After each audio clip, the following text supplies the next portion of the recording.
이태원 참사 관련 특보 시작하겠습니다. 오늘 함께해 주실 두 분, 신인규 국민의힘 바로세우기 대표, 김민하 시사평론가 나오셨습니다. 안녕하세요. 안녕하세요. 네, 안녕하세요. 네, 지금 유튜브로도 생중계 중입니다. 유튜브에서 표창원의 뉴스 아이킥을 검색하시면 댓글로도 참여 가능하시고요. 스마트 라디오 미니나 문자번호 샵 8001번으로도 의견 보내주실 수 있습니다. 문자는 단문 50원, 장문 100원의 정보 이용료가 있습니다. 김민하 평론가, 이태원 참사 당일 112 신고 녹취록 공개되면서 파장이 점점 커지고 있지 않습니까? 오늘 경찰이 서울경찰청, 용산경찰서, 용산구청 등 8곳을 압수수색했고 용산경찰서장은 대기 발령됐죠? 그렇습니다. 지금 이제 경찰이 자체적으로 감찰 및 수사를 진행을 하고 있는 그런 국면인 것이죠. 그래서 이 참사를 막기 위한 제대로 된 대비를 했는지, 그리고 특히 112 신고된 것에 대해서 신고된 거에 대해서 제대로 대응했는지, 그리고 이 신고된 내용을 상부, 그러니까 경찰청에 보고를 했는지, 보고 과정은 어떻게 됐는지 이런 것들을 확인하기 위해서 압수수색을 했다 이렇게 볼 수가 있겠는데요. 이 압수수색 과정에 이제 이 용산 경찰서장은 대기 발령이 되어 있는 그런 상태입니다. 그러니까 용산 경찰서 수준에서 112 신고 내용이라든가 당시의 현장 상황이라든가 이런 것들을 제대로 보고하지 않은 측면들이 있기 때문에 아마 대기 발령한 것으로 보이고, 실제로 경찰청이 이태원 참사가 발생한 이후에 약 2시간 후, 거의 1시간 47분 뒤에야 처음으로 보고를 받았다. 이 사실이 이제 보도가 되고 있는 그런 상황이에요. 그리고 지금 행안부의 경우에는 오히려 이제 첫 신고가, 이 참사 신고가 119에 접수된 이후에 30여 분 지나서 이제 보고를 받았고 접수가 됐다고 설명을 하는데, 그러니까 이게 경찰 라인으로 보고가 된 게 아닙니다. 그러면 소방 라인으로 된 거예요. 그러네요. 그러니까 그러면 경찰은 뭘 한 거냐?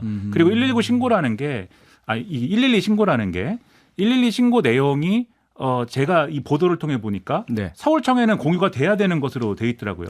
그렇죠. 그러면 서울청에 이 112 신고 내용이 접수가 실제로 그 공유가 된 것인지, 공유가 됐음에도 불구하고 서울청이 그런 대응이나 대응 지시나 이런 것들 제대로 한 것인지, 그리고 이제 현장에서는 기동 경력이나 이런 것들에 이제 좀 이 파견해 줄 것을 요청했다라고 하는데, 투입해 줄 것을 요청했다는 얘기도 있는데, 그런 것에 대한 이제 판단이나 뭐 이런 것들 어떻게 된 것인지 이런 걸 아마 판단하는 과정이 있을 것 같습니다. 물론 아직 초기라서 계속해서 조사가 되어 봐야 진상이 다 드러나긴 하겠지만, 지금 이 시점에서 신인규 변호사, 일선 경찰관들은 분노와 불만의 목소리들을 여기저기에서 좀 드러내고 있지 않습니까? 일선에서 고생하는 왜 우리들만 희생양 삼으려고 하느냐. 그리고 이제 나오는 이야기들 중에 일부가요, 참사 당일에 이태원 현장에서 기동대 병력 지원을 요청을 했지만 윗선에서 거절했다, 이런 주장도 나오고 있고요. 그러면서 수뇌부에서 자신들은 책임을 지지 않고 일선 경찰관들 꼬리 자르기 하고 그치려고 한다, 이런 주장들 어떻게 보고 계세요? 저는 우선 지금 이 사안에 대해서 매우 안타까운 마음을 국민들께서 가지실 텐데, 당연히 이제 그 처벌해야 될 사람들은 처벌도 해야 될 겁니다. 그래서 저는 뭐 그 부분에 대해서는 동의를 하지만은 지금 벌써 수사가 들어가면서 국면 전환을 마치 밑에 하위직에서 어떠한 실수가 있었냐, 또 아니면 어떤 고의적인 과실이 뭐 이런 것들이 있느냐, 이걸 지금 챙기고 있는데, 저는 사실 그런 거보다도 이것은 전체적인 시스템을 좀 더 점검을 하는 것이 우선이다, 전 이렇게 봅니다. 그러니까 형사처벌이 지금 능사가 아니지 않습니까? 이 상황에서 왜 이런 사태가 지금 발생해야만 했는가? 왜 공무원들은 그런 관료주의 내지는 보신주의에 빠져서 왜 이렇게 무사안이란 무성의와 또 무능함과 또 왜 무책임한 모습까지 보였는지, 여기에 대한 지금 먼저 규명이 돼야 될 것 같고요. 지금 당시에 이제 보고가 어디까지 올라가는지도 일단 봐야 될 거고요.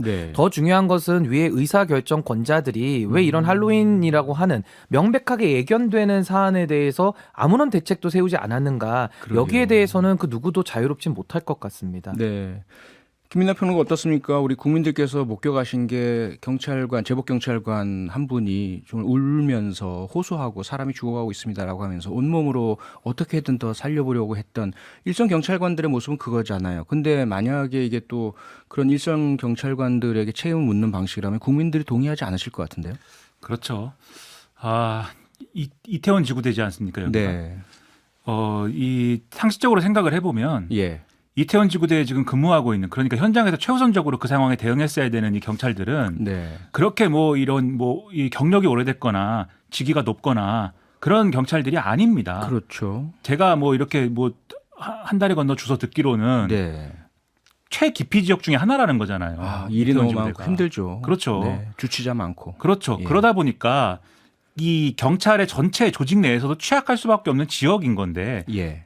그 112 신고에 대해서 곧바로 대응하지 못했다라든지 이런 것을 현장의 일선 경찰관에게 책임을 묻는다라고 그러면은 그거는 말이 안 되죠. 네. 그리고 그러면 이제 이런 생각을 하실 수도 있어요. 112 신고가 들어왔는데 그럼 경찰이 뭐 아무것도 안 하는 게 맞습니까? 근데 현장에서는 노력을 한 것이고 지금 말씀하신 그 사례처럼 네. 현장에서는 어떻게든 노력을 해보려고 한 것이고 그리고 그런 112 신고가 그렇게 10만 명씩 모여 있는 장소에서 신고가 들어왔을 때 제대로 대응을 하려면은 그 지구대 수준, 뭐 파출소 수준에서 뭐 안 이걸 되죠. 감당하는 게 아니고 그렇죠. 이미 서울청 수준 최소한 서울청 수준에서는 여기에 어떻게 대응한다는 게 준비가 돼 있어야 되는 거예요. 기동대가 일단은 가 있어야 되겠죠. 그렇죠. 기동대가 가 있든지 예. 상황을 주시하고 있다가 신고 들어오면 바로 뭔가 조치를 취할 수 있는 이런 준비를 네. 이 최소한은 서울청 수준에서 했어야 되는 건데 그게 안 됐기 때문에 사실은 문제 아닙니까? 그렇죠. 그 사실 이번에 이 경찰청이 원래는 이제 만약에 용산서를 감찰한다 그러면은 서울청에서 하는 게 맞을 텐데 네. 감찰과 수사를 서울청에서 하는 게 맞을 텐데 지금 경찰청 직할로 한다는 거잖아요. 예. 서울청의 수사대가 예. 그렇다라는 거는 아마도 감찰과 수사의 대상이 서울청도 지금 범주에 들어가는 거거든요. 그러면 네. 제가 볼 땐 이 대목에서 현장 경찰관들이 아니라 서울청의 어떤 고위직이나 이런 분들에 대해서 책임을 상당히 물어야 될 것이고 나아가서는 이게 결과적으로는 그 큰 어떤 대응을 하는 데 있어서는 서울청뿐만이 아니고 경찰청장도 책임 네. 피해가기 어려운 거 아닙니까? 그렇죠. 그러면 이제 경찰청이 자체적으로 수사 감찰을 하는 게 셀프 수사, 셀프 감찰 아니냐 이 지적이 나올 수밖에 없거든요. 네. 그것에 대한 조치는 어떻게 취할 것인지도 장기적으로 지금 뭐 장기적이라고 할 것도 없죠. 예. 조만간 얘기해야 되지 않을까 싶습니다. 저는 네. 좀 우려스러운 게 예. 과거에도 대통령실 책임론 불거졌을 때 윗선의 수석들은 책임 안 지고 밑에 있던 행장관들만 책임을 물렸잖아요. 네. 그런 방식으로 가서는 안 될 거고요. 만약에 하이직급에게 책임을 물리려면은 보고를 안 했다거나 어떠한 그런 보고 누락이 있다 그러면 당연히 이거는 책임을 져야겠죠. 그래서 그렇죠. 그 부분을 좀 명명백백하게 밝힐 필요가 있다 저는 이렇게 봅니다. 네. 근데 이제 112 신고라는 게 지구대로 뭐 지구대에 전화하는 게 아니기 때문에 아니죠. 예. 이거는 그 현장에 그 당시 현장에 그냥 대응을 바로 해야 되는 그 경찰관들은 제 생각에는 그 현장에서 정말 어떤 명백한 잘못을 저질렀다거나 이런 게 아니면 이번에 그분들에 대한 책임을 물을 건 아닌 거예요. 제가 아니겠죠. 상식적으로 네. 생각할 때 네. 아마 그런 일은 없지 않을까 싶습니다. 네, 그럴 것 같습니다. 신인규 변호사, 김민하 평론가가 지금 말씀 주셨지만 정치권에서는요, 경찰은 수사의 주체이기도 하지만 수사의 대상이기도 하지 않느냐. 경찰이 스스로가 자신의 문제를 들여다보도록 하는 게 맞느냐. 다른 방식, 뭐 국회 국정조사라든지 이런 이야기도 나오고 있는 것 같은데 어떻게 해야 제대로 된 진상이 규명될까요? 저도 이거는 때에 맞게 해야 된다고 보는데요. 네. 지금은 좀 수사의 때라기보다는 뭔가 좀 조사가 이루어지고 어느 정도 좀 감찰 정도가 좀 이루어져야 될 때다. 전 이렇게 네. 보고요. 예. 저는 경찰이 뭐 스스로에게 칼을 대고 조사한다. 저 이렇게 믿지 않습니다. 그리고 어느 네. 국민이 신뢰를 하겠습니까? 그래서 저는 원칙적으로는 국정조사를 통해서 저는 국회가 책임 있게 이 부분에 대해서 명명백백하게 책임을 좀 가리는 그런 뭐 국정조사를 하는 게 저도 맞다고 보는데 네. 한 가지 우려되는 것은 또 국정조사로 가게 되면 또 여야가 해야 될 일을 안 하고요. 또 서로에게 정쟁화시키면서 또 이상한 방향으로 끌고 갈 가능성이 또 있어요. 그렇기 네. 때문에 원칙적으로는 국정조사를 하는 게 맞지만은 참 대한민국 국회 현실을 또 봤을 때는 그게 꼭 적절한 수단인가라는 좀 회의감도 좀 있기는 있습니다. 예. 근데 그런가 하면 경찰청에서요, 참사 직후에 시민단체와 언론의 동향 정보를 수집한 내부 문건이 공개가 되면서 또 파장이 크게 번지고 있습니다. 그 뭐 내용들 다 보도를 보셨겠지만 정부 부담 요인에 대한 관심이 필요하다. 시민단체가 정권 퇴진 운동을 벌일 수도 있다 등등 여러 내용이 담겨 있는데요. 경찰청에서는 통상적 수준의 정보 취합이다 이렇게 밝히고 있지만 안철수 국민의힘 의원 같은 경우는 사찰이라는 표현까지 쓰지 않았습니까? 그렇습니다. 안철수 지금 의원의 경우에는 네. 이상민 행안부 장관, 윤희근 경찰청장을 다 지금 파면해야 된다라는 네. 거에 더해서 예. 특히 이 부분 경찰이 사실상의 사찰을 통해서 지금 시민단체들의 이런 뭐 동향이나 이런 것들을 파악한 것이 매우 부적절하다라고 지금 지적을 하고 있습니다. 예. 국민의힘 내에서도 이런 지적이 나오는 건데, 근데 이걸 보면서 참 경찰 안 바뀐다 그 생각했습니다. 저는 이게 전형적으로 그 정보 경찰이 네. 세상을 보는 방식이거든요. 누가 무슨 얘기를 하면은 저 말을 왜 하지 하면서 뭔가 불순한 의도가 있는 거 아닌가라고 먼저 이 생각을 시작하는 그런 집단이에요. 사실 정보 경찰이 제가 볼 때는. 예. 그래서 지금 정보 경찰, 그러니까 경찰이 이 문건을 작성하는 데 있어서 어떤 수단을 통해서 이 단체라든가 또 뭐 이런 동향이나 이런 것들을 어떤 수단을 통해서 파악했느냐 저는 상당히 궁금합니다. 아. 예를 들면은 발표된 성명 내용이라든지 네. 또는 어떤 사람이 뭐 어딘가에 뭐 인터넷에 글을 쓴 내용이라든지 공개적으로. 네. 네. 이런 거를 취합해서 판단한 거다라고 하면은 그 판단한 내용을 보고서에다가 이렇게 뭐 정권 퇴진을 준비할 것이다 이렇게 썼다는 거는 그거는 시각의 문제인 거죠. 왜냐하면 네. 이 단체들이 지금 윤석열 대통령의 퇴진을 우리가 준비하고 있다. 뭐 퇴진을 요구하면서 우리가 앞으로 투쟁을 해나갈 것이다. 이런 공개적인 성명 낸 단체 없거든요, 지금. 네, 그렇죠. 그런데- 있었다면 뭐 언론에 크게 났겠죠. 그렇죠. 네. 그런데 그게 아니고 어떤 문제 제기를 하고 있다라는 네. 걸 가지고 막 과대 포장해가지고 이런 보고서를 쓴 거라고 하면 아하. 그게 전형적인 그 정보 경찰이 아주 잘못된 시각이라는 겁니다. 예를 들어서 네. 지금 이제 여기 보면은 이번에 이 참사 피해자들이 네. 이게 성별로 구분할 건 아니지만 어쨌든 여성들이 많은 것이지 않습니까? 예. 왜냐하면은 이 몸의 이제 근육량이나 이런 것 그리고 어떤 힘에서 밀렸던 것 네. 이런 것들 때문에 급히 빠져나오지 못했던 것 이런 것들이 중첩된 이제 문제인 건데 그리고 그 장소에 여성들이 더 많았을 수도 있고요. 그랬을 수도 예, 위험한 있고요. 곳에. 네. 근데 이게 이제 이 경찰이 작성한 참고 자료 이 보고서라는 걸 보면은 네. 일부 여성 단체가 이 사안을 가지고 이제 이 윤석열 정권에서 뭐 여성가족부를 폐지하고 뭐 이런 문제에 항의하는 네. 반대하는 어떤 근거 중에 하나로서 이 여성의 어떤 피해가 이렇게 가시화돼 있다 이런 논리를 들어서 일종의 또 정부를 공격할 것이다 그럴 것으로 전망된다 이렇게 써놨거든요. 네. 거기에 대해서 여성단체 이 해당 여성단체가 입장을 냈습니다. 이게 그런 계획을 세운 적도 없고 그런 논의를 한 적도 없고 네. 다만 성명에 그러한 피해가 있다라고 적시했고 그것에 대해서 조치를 취해야 된다라고 했을 뿐이다. 네.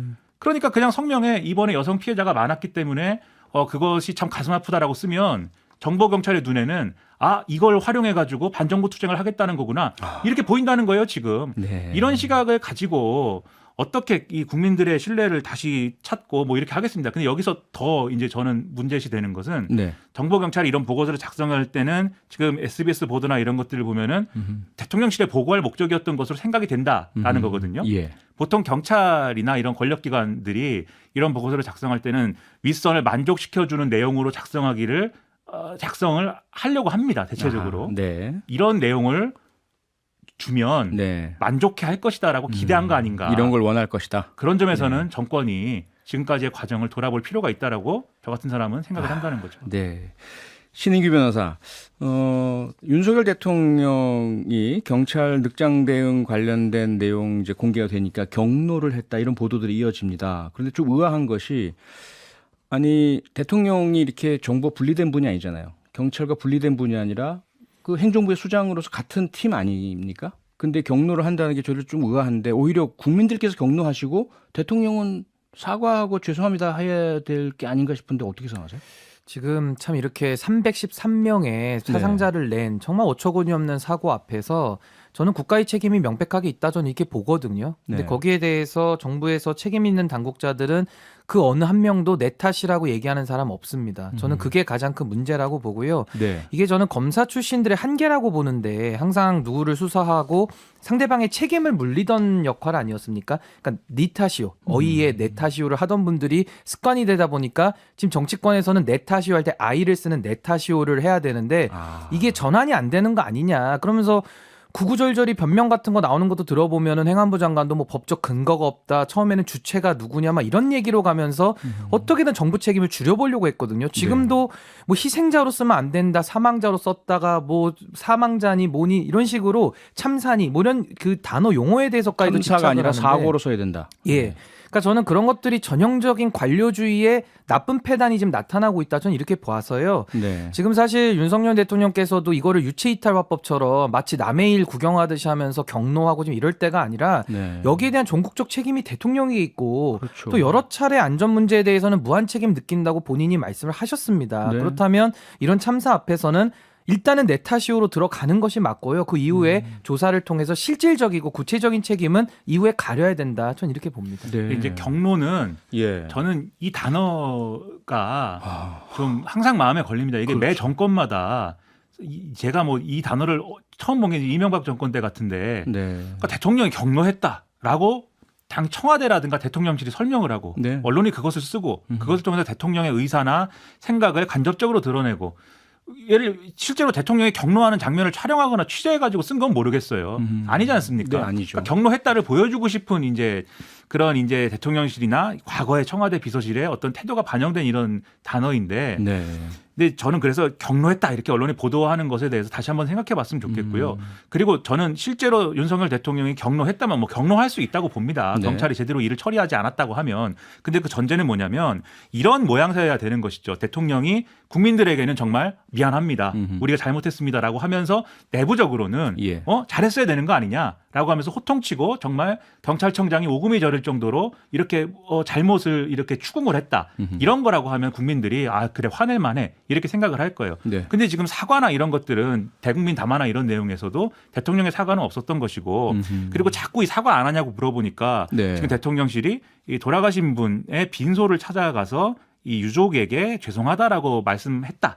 라는 이제 어떤 브리핑을 했는데 네. 그러니까 이런 방식이 아니라 어떤 국민들을 향한 어떤 사과의 메시지나 이런 것들을 기대하는 거 아닙니까? 그렇죠. 그러니까 저는 기다리고 있습니다. 조만간 대통령이 대국민 사과를 할 것이다라고 저는 기다리고 있으니 좀 실제로 그 메시지가 나왔으면 좋겠습니다. 기다리는 분이 김민하 평론가만은 아닌 것 같고요. 지금 많은 청취자들께서 계속 대통령은 사과 안 하나요?라는 그 문자와 댓글 계속 보내주고 계십니다. 지금 물론 이제 아직까지 여당에서는 조사 결과가 나오지 않았다. 그 수습할 단계다라는 말씀들을 많이 하고 있지만 당장 워낙 많은 국민을 분노케 하는 말씀들을 하시다 보니까 한덕수 총리나 이상민 행안부 장관 또 뭐 용산구청장 이런 분들은 빨리 일단 먼저 물러나야 되지 않느냐라는 이야기들이 많이 나오고 있거든요. 신인기 변호사 어떻게 생각하세요? 저는 이번 사안에서 직접적인 책임을 져야 되는 사람 저는 한 두 사람 정도라고 보고요. 예. 그분들이 누구냐면 용산구청장입니다. 예. 그리고 경찰청장이죠. 그러니까 이분들은 왜 책임이 있냐면은 용산구청장 같은 경우는 용산에서 이루어진 일이고요. 모니터링하면서 여기에 대한 적법한, 그러니까 주체자가 없다 그러면 오히려 더 용산구청에서 이분은 책임 있게 행동을 했었어야 되는데 네. 너무나도 무사 안일했다. 그리고 경찰의 경우에도 뭐 어떤 이유인지는 더 밝혀져야겠습니다만은 경찰이 경비 업무에 그 소관을 갖고 있거든요. 업무 예. 권한을 갖고 있는데 경비에 실패했어요. 그 질서 유지에도 실패한 겁니다. 여기에 대해서 책임을 지셔야 될 것 같고, 네. 전 이상민 장관과 한덕수 총리는 그 이후에 나타난 인식을 보면서 저는 더 이상 국정을 맡길 능력도 자격도 없다고 저는 보는 것이, 뭐 이상민 장관도 이렇게 얘기하더라고요. 경찰이 만약에 갔었어도 이 사고는 못 막았다라고 단정적으로 얘기하시는데 그러니까요. 저는 그게 어떤 근거에서 나온 얘기인지 잘 모르겠고요. 예. 만에 하나 경찰까지도 갈 것도 없습니다. 그냥 민간 자율 무슨 방범대나 자원봉사자들만 그 앞에 10명만 서 있었어도요. 안전관리요원. 예, 안전관리요원만 서 있었어도 전 이 사고는 막을 수 있었다고 보거든요. 그렇죠. 근데 그 인식을 한덕수 총리도 똑같이 나와서 반복을 하시더라고요. 그럼 이런 총리와 이런 장관에게 대한민국의 안전을 맡길 수 있겠습니까? 저는 굉장히 심각하다고 보고, 네. 뭐 용산구청장이나 경찰청장 직접적 책임이라면 이 두 분은 정무적인 책임을 같이 져야 된다. 저는 이렇게 봅니다. 네. 한덕수 총리 말씀 주셨지만 외신 브리핑 내용 뭐 농담하고 웃고 이런 것들도 정말 이상하긴 하지만 말씀 내용 중에도 보면요. 10만 명 모여도 이념 차이가 없다면 리스크가 없다고 봤다. 한국 인파 관리는 주체자가 없을 때 현실적 제도적 개선점이 있다. 김민하 평론가 어떻게 들으셨어요? 경찰도 그렇고 이상민 행안부 장관도 그렇고 한덕수 총리도 그렇고 이 상황을 이 할로윈 때문에 사람들이 많이 모여있는 이 상황을 예. 어떤 이 군중 관리를 해야 될 대상으로 보지 않고 그냥 술을 먹으려고 사람들이 많이 모였다, 그냥 이런 생각인 거예요. 지금 이런 태도로 접근을 하는 거예요. 그러니까 네. 사람들이 술 먹으러 어떤 지역에 많이 모였는데 네. 거기에 대해서 정부가 경찰이 무엇을 통제합니까? 뭐 이런 태도거든요. 이게 지금 외신 기자들한테 그 얘기를 한 거죠 지금. 네. 근데 이게 결국은 이렇게 157명의 사망자가 나온 그런 참사 이후에 그 내용을 설명하는 자리 아닙니까? 그렇죠. 그 자리에서까지 이렇게 얘기하면은 어떡합니까? 이것은 우리가 잘못했다, 우리가 아니했다, 우리가 무엇에 대해서 아니했는지를 돌아보고 네. 이 대안을 하루빨리 마련하려고 한다. 이런 설명을 해야지. 그렇죠. 이게 이 정권은 제가 이렇게 얘기하면 좀 이상하지만 한국 언론보다 외신을 더 중요시하는 정권처럼 느껴질 때가 있는데 네. 외신 브리핑에서도까지 이렇게 얘기하면 어떡합니까? 저는 한덕수 총리가 아주 잘못했다고 생각합니다. 네, 오늘 여기까지 하겠습니다. 지금까지 신인규 변호사, 김민하 평론가였습니다. 두 분 수고 많으셨습니다. 고맙습니다. 감사합니다. 평일 저녁 6시 5분에 여러분을 찾아갑니다. MBC 라디오 표창원의 뉴스 하이킥.